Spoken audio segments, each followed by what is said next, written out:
के जियते जी हमके मुआ गई लबलम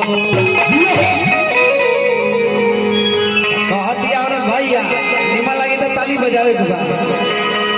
अधिकी गावना करा के हजी राजा चल गई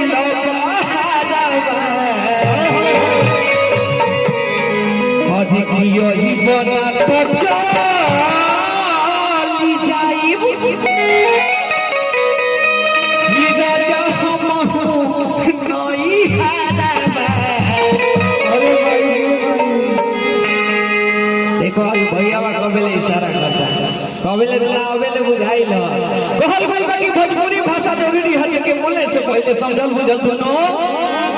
आ ना कोनो गौना के पूरी है ना कोनो सुहागन के हाथ के चूड़ी दुश्मन के गर्दन पे चले वाला छुरी है ये भाषा भोजपुरी जे के बोले से पहले समझल बुझल दोनों तो हमने के कोना भाव में आवे बहुत तने हमने हिला अधिकी गावना करा की अधिकी राजा चल गइल बहारबा अधिकी यही बना तो चली जाई अधिकी राजा हम नहीं हारबा सही रे भाव में कि तो